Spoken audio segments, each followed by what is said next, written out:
Welcome to Robin's Nest. Many of us feel a deep bond with animals, from the pets we cherish at home to the endangered species in nature. Join us for lively, informative conversations where together we will build a more humane world.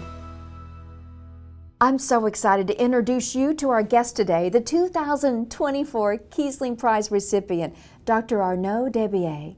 Arnaud is a renowned conservation biologist who founded the Wild Animal Conservation Institute and the giant Armadillo Conservation Project. We'll dive into his extraordinary work in protecting endangered species, his innovative approach to wildlife conservation, and his hopes for the future. Arnaud, thank you so much for coming. And first of all, I love your name. I know you're French, right? So please pronounce your name in that beautiful voice. So, Arnaud Desbiez. Arnaud Desbiez. I can't say it properly because I'm a Southern girl and we just always mess up all of our beautiful languages. But thank you so much for joining us today's episode of Robin's Nest. I know we're here to celebrate the fact that you are this year's International Kiesling Prize winner for species conservation. You really have an amazing background that we're going to hear about today. So proud to know you, proud of your accomplishments and your achievements for the benefit of the animals.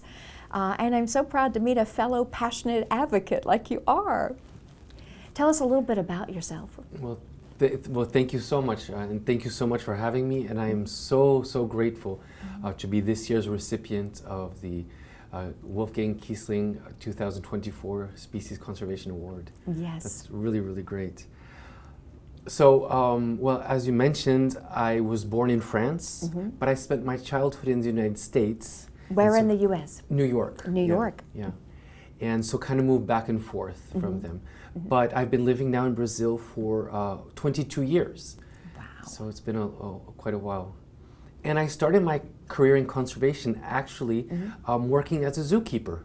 Oh, so tell us a little bit about your work as a zookeeper when you started out. So yeah, so my first job when I've always loved animals, and so that's what I started working with as a zookeeper, working mostly with mammals, and so I did that for a few years. Then did the classic university degrees. And I worked in all different countries, Argentina, Bolivia, Nepal, Belize, and ended up in Brazil for my PhD. And then I met the woman who became my wife, and so I ended up staying in Brazil. That's wonderful.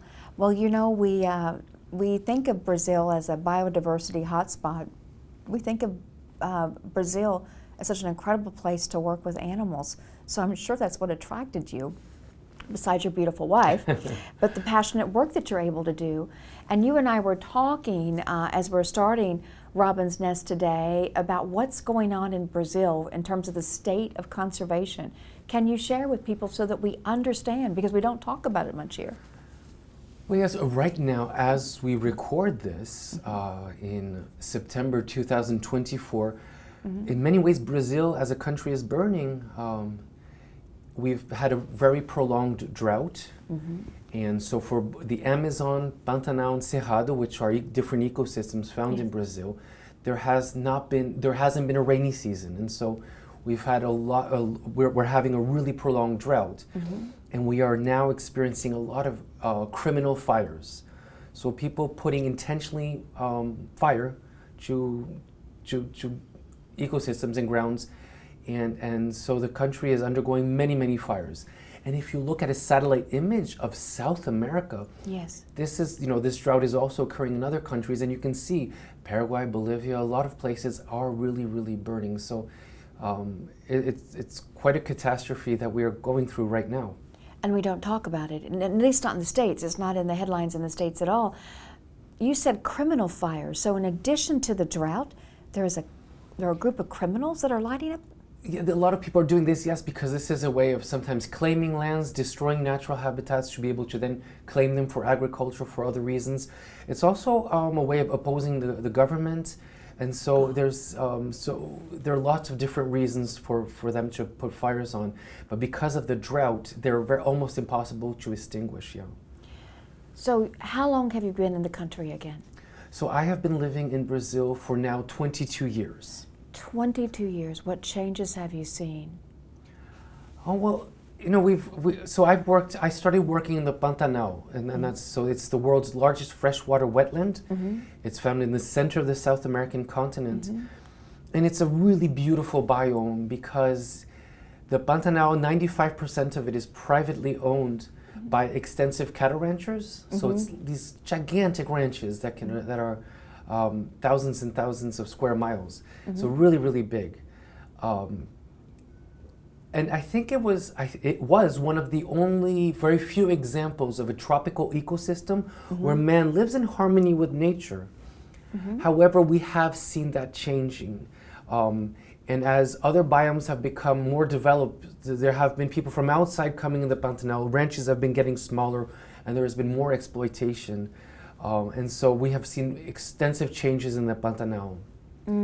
The other biome I work in, which is the Cerrado, which is sort of like a scrub forest, that has been taken over by monocultures, especially soy, eucalyptus plantation, sugarcane, these commodities which have been really absolutely changing the landscape.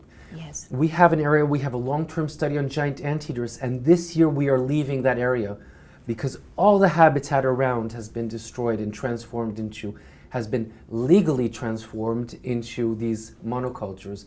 And we have been witnessing the extinction of the animals we work with. So describe a monoculture again so our listeners to Robin's Nest will understand what that means. So monoculture is when you have just one culture, so of a specific plant. It can be corn, it can be soy, and in Brazil that means it's a large expanse of just this one plant. So a natural environment is extremely biodiverse, and that means lots of different species, lots of different habitats, and it's this mosaic of lots of different habitats that is rich and means that wild animals can thrive.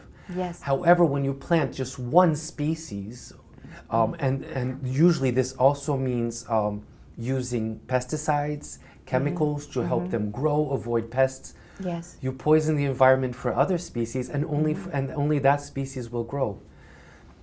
It is no wonder that we are experiencing droughts in Brazil when you think about the global context of climate change, but also the local context of removing all the native habitat. So we are witnessing a lot of changes in the natural world, and that is one of the things our work focuses on with my organization, is to try to mitigate or eradicate threats to wildlife. So I'm so glad we opened with a conversation about where is Brazil now in terms of this, because I think we have romanticized Brazil as this incredible Amazon. You can imagine the old growth trees.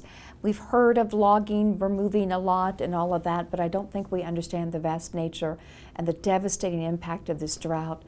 Fires, as you described, one crop plantings for miles and miles, and all of that's completely disturbed what has been the biodiversity hotspot for the world. I mean, truly, when you think about that area and that region, it's so important. Let's talk about your work, because you've devoted your life to making a difference for those very important species that are fighting every day the threat of extinction. So tell us a little bit about the Wild Animal Conservation Institute that I know is so incredible, and your work with these incredible armadillos and anteaters. Yes, so thank you so much. So the Wild Animal Conservation Institute, in Portuguese, is Instituto de Conservação de Animais Silvestres. You said it better than I could. Today we are 25 people, 25 staff full-time, and these are biologists, veterinarians, communicators, educators, social scientists, so a diversity of backgrounds. And we also have 5 interns and 7 students completing their degrees, master's, PhD, postdocs. So it's quite a large group of people, and our mission is to promote a more peaceful, a more harmonious coexistence between people and animals.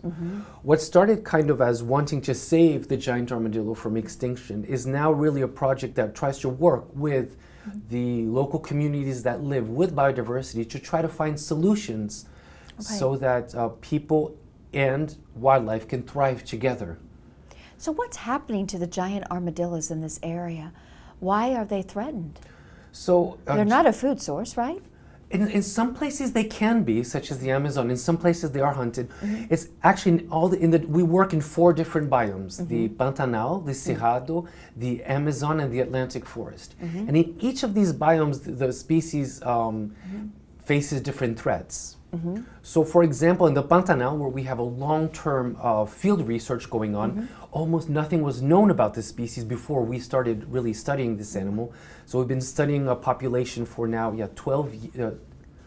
14 years. One of the main threats in the Pantanal is these fires we were talking about. Yes. And so what we did with other partners, we put together a community fire brigade.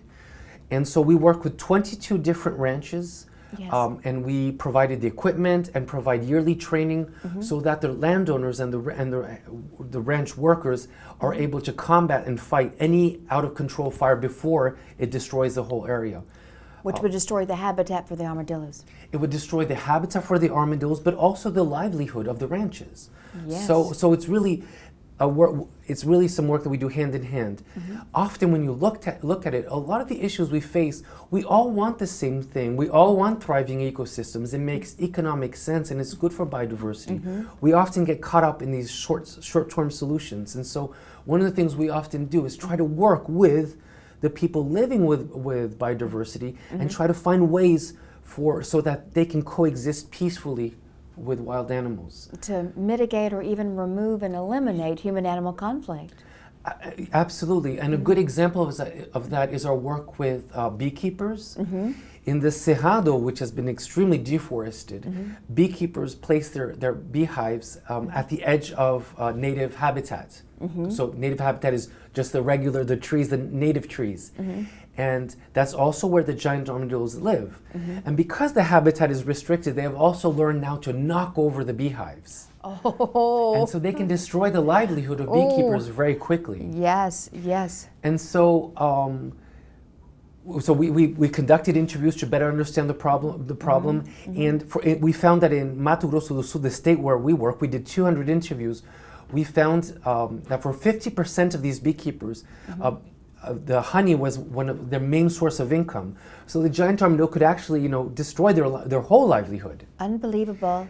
And would they do that to eat the honey? No, actually, no. They eat the larvae. So they just eat the larvae. They don't eat the honey. But when they do that, they knock over the beehive and they rip open the beehive, and so they destroy the livelihood. So there are several solutions, and so you can raise the beehives 1 meter 30.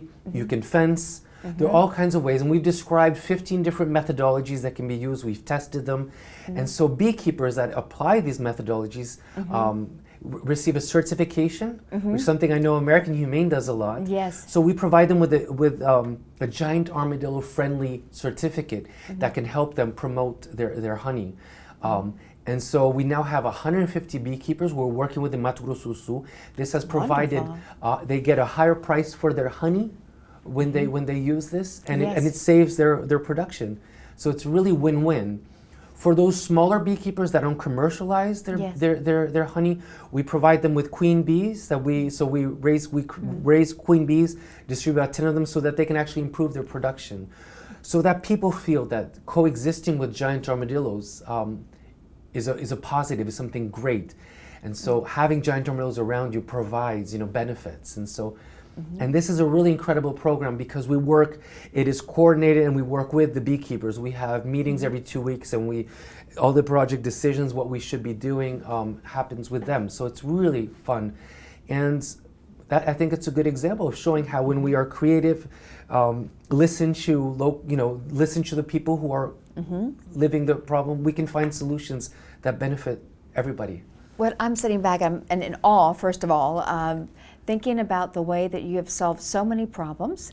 So when you think about the work of a conservationist, most people think they're out tracking megafauna, they're maybe even relocating, those kinds of things. But what you're really doing is brilliant. You're actually looking at this creature under threat, and you're solving all of those obstacles around that in a broader ecosystem. That really means talking to the humans about their problems with the animals. Absolutely. You need, I Stunning. think the secret is communication. Yes. We live in such a polarized world where there are opposite sides. And if you think about it, we all want the same thing. Yes. So it's a matter of being open to these conversations. Yeah. And conservation is a very multidisciplinary science. And sometimes I speak to teenagers saying that they want to work in conservation and saving animals in the wild. And I really think that no matter what your background is, you don't have to be a biologist or a veterinarian to do this kind of work. Whatever you are passionate about, you can apply to conservation. You can be an artist. Right now in Campo Grande, the city where I live, we have an artist that's making this giant mural of a giant armadillo and a giant anteater, so that people get enchanted and fall in love with the species we work with. So you can be an artist, you can be a lawyer, you can be an educator, you can be a communicator. I think all these different professions are useful for conservation.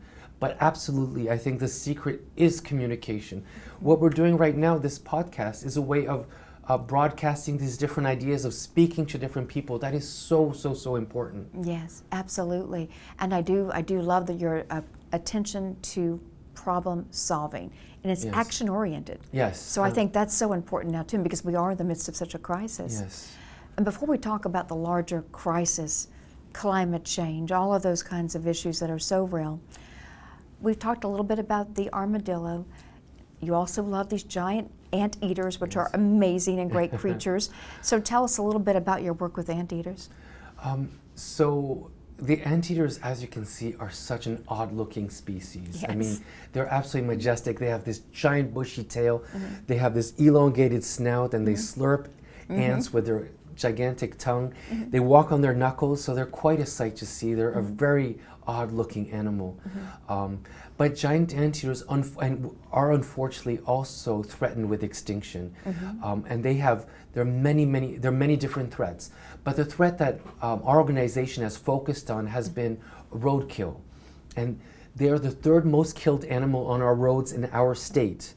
And so, really, this is because it's a nocturnal species that travels a lot. Yes. Their eyes do not reflect light, and because they're nocturnal, so when they cross at night, people don't see them and end up hitting them. And so we're working a lot with our local state authorities and federal authorities to try to change the threat of wildlife vehicle collisions. And so just as we were talking about, how do we solve problems? Well, we want to save giant anteaters, but the way we frame the problem, which has been much more successful, instead of talking about the numbers of anteaters and animals killed on our roads, we have flipped the question a little bit to show our authorities that when you hit a large animal, such as an anteater, a capybara, or a tapir, you are threatening human lives. People die on our roads. Yes. Just like here in the U.S. with the deer, the wild boar, Yes. it's dangerous. And so what we've been talking about with the local authorities is making roads safe for all. If you talk about wildlife, they'll be like, oh, they'll shed a tear, that's so sad. But they won't pay attention. When you show them that this is killing people, that our roads and our highways are not safe, and that there are solutions, we have been able to map the wildlife vehicle collision hotspots. We know what to do. We have shown the importance of underpasses that are fenced. With our anteaters that had radio collars on, we showed that only 1% of them were using the underpasses. So if they're not fenced, this is not a proper mitigation strategy. So we've been really focusing on showing there are solutions, and we're doing this to save lives, both animals and people. And humans. And that has helped a lot, and that has helped advance our cause. It's tremendous. It's absolutely. So you're providing the policymakers all they need to be able to make the right decision that also impacts humans and animal lives. I love that. Yeah, because we did learn. We learned when you're making policies. I was taught, going through the academic route or having a PhD, that science was about publishing the paper and providing that knowledge. But the truth is, nobody reads our papers, nobody sees them, and they're written in a language that people don't understand. So we as conservationists have to bring this science to the decision makers, and sometimes building capacity with the decision makers so that they can understand the threats that we are talking about. So Robin, it's absolutely about communication. I think that's what we're talking about. It is about knowing how to communicate the science if we want to make a change. Well, you're an exceptional communicator, which brings me to the point. That's one of the reasons you won the Kiesling Prize, which is also comes with a tremendous stipend, and it's a sizable prize for you to do with what you wish. What are you going to do with the Kiesling Prize stipend? So you're absolutely right. This is a huge amount. This is a huge sum, and we are so grateful to the Kiesling Award for providing this. And we would like to invest this funding in capacity building. And so we have interns, so to train interns from Brazil in Campo Grande, provide them with a stipend so that they can learn different aspects of conservation. So communication, education, coexistence, but also using the funds to bring conservationists, young conservationists from other parts of South America to come work with us. And so we're hoping to work with the Mammal Society of Colombia to bring 2 Colombian conservationists per year to Brazil, and we started working in Paraguay, and now with the prize we're hoping to extend that to other regions, because the species we work with, both the giant armadillo and the giant anteater, occur throughout South America. So it's really important that we also communicate and find these different solutions. And I love that you're working with the next generation of conservationists and next generation of leaders with the prize, which is tremendous, because we want this prize to serve to inspire. And which brings me back to the creatures to which you have devoted your life. Are they absolutely endangered? Have you seen those numbers change? Yes, so both of the species we work with, the giant armadillo and giant anteater, both of them are threatened with extinction. On the IUCN red list? On the IUCN list, they're both listed as vulnerable to extinction. Okay. And it's particularly troubling for the giant armadillo because this is a giant species. They're 5 feet long. They can weigh 80 pounds. However, they live underground. They spend 80% of their time underground, and they come out only at night to feed on ants and termites. But this also means that nobody sees them. Yes. The owner of the ranch in the Pantanal, when we started working, she had been living there for over 50 years. She was born there, 50. She was born there, lived there her whole life, and she had never seen a giant armadillo. Oh my goodness. So this is a species that can disappear without anybody noticing. And I find that really, really troubling because these burrows that they live in, and they build a new burrow every 2 or 3 years, are used by lots of other species. Giant armadillos are what we call ecosystem engineers. So they basically give homes to other species. Just like the otter. Just like the beaver, for example. The beaver. Beaver builds dams, and then that creates a whole new ecosystem. Well, the giant armadillos kind of do that. The gopher tortoise in Florida does that. Yes. And so these are really important species. Right. And yet you can imagine that a giant armadillo can disappear and nobody would notice. And that really breaks my heart. Yeah. Well, that is heartbreaking. Yeah. That's just devastating. And I'm sure the IUCN is doing population census and trying to capture the numbers, right? But it has to be very challenging. Yes, so they do that with the red list. They try to look at the trends and try to understand so they can classify species. Right. And that is an important tool for governments to work with. To manage. And we do have, with the Brazilian government, we do have a national action plan for giant armadillos and giant anteaters. And my ICAS is responsible, I think, for almost over 70% of the actions. Yeah. Oh my goodness. Yes. Well, your work has such incredible impact. Let's pivot back to some of these larger issues that we talked about. We started our conversation with Brazil is burning, right? That's very serious, and it's hard for us to reconcile that when we think of the incredible biodiversity there. It's really that is heartbreaking, truly heartbreaking. Climate change, do you experience it? Do you see it? So I do believe that the drought we are experiencing, climate change science tells us that climate change is exacerbating the effects that we are observing. So for example, for the Pantanal and the Cerrado where I work, deforestation in the Amazon, because we get our rain from the flying rivers of the Amazon. So, the clouds, so the Amazon brings us the rain, and so deforestation. We had an El Nino year that was impacting, and then local deforestation and climate change. So it's a lot of these factors that together are contributing to this extreme weather. And we have been breaking records of heat that we have never experienced before. Yes. And the water levels of the rivers has never been this dry. So we're actually, I think we're experiencing what was predicted to happen in 2050. We seem to be experiencing that now. And it is a little bit troubling to see that we're not hearing too much about major changes in policy to address these kinds of issues. Yes, and we're running out of time. And we are running out of time, yes. And it's irreversible. We're reaching the tipping point. Yes, we are, and it frightens me. We've talked a lot of those kinds of scary scenarios, which are so frightening, and we're living this, and we understand the complexities. I need hope every day when I get up, and I'm sure you do too. What's a story of hope that you can share with our listeners in Robin's Nest today? Well, I think if you look at the global issues, I agree with you that the world is absolutely frightening, and it does kind of make you want to curl up in a ball and just maybe disappear. Burrow in with that giant armadillo. Burrow like a giant armadillo. Mm-hmm. But then when you start, when you're lucky enough to do the work I do, and work with local communities and work with people, yes, you can see that there are lots of smaller local solutions that we can find. Mm-hmm. And I do believe in people. Mm-hmm. And I do believe that basically humans are good. Mm-hmm. And so I see a lot of change occurring at the small local level. The enthusiasm of beekeepers that are promoting giant armadillo conservation, mm-hmm, landowners, ranch workers that are fighting, combating fires and working together, collaborating several ranches to protect the land.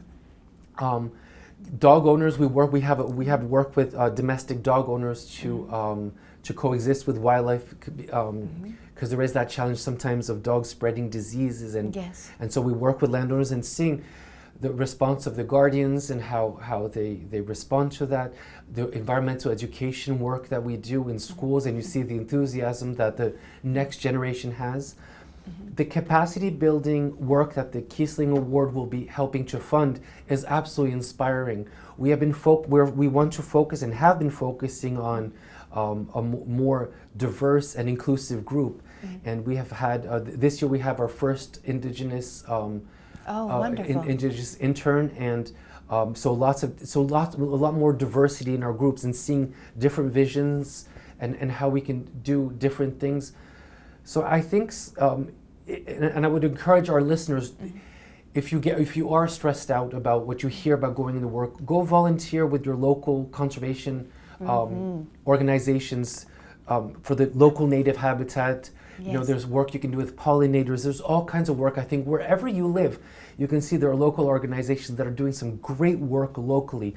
And yes, I think that's where we can all have a great impact. So I think there are many reasons to be hopeful. And I do think we have to believe in human kindness. And you can find that sometimes when you look at your neighbor or very close by, you can find that.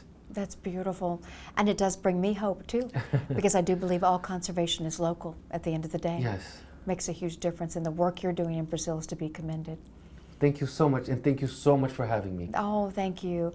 This has been an incredible conversation with our 2024 prize winner, the International Prize for Species Conservation, Arnaud Desbiez. And what a worldwide leader, one who brings me such great hope for the future, especially as he inspires and trains the next generation of conservationists. Thank you so much for what you do, and it's a pleasure to be with you today. Well, thank you so much for having me. Thank you. Thank you. Thank you for tuning in to Robin's Nest. We want to hear what you think. Please make sure to review the podcast on your podcast platform. Watch for upcoming episodes that will include new and exciting discussions. If you love animals, you'll love this season of Robin's Nest.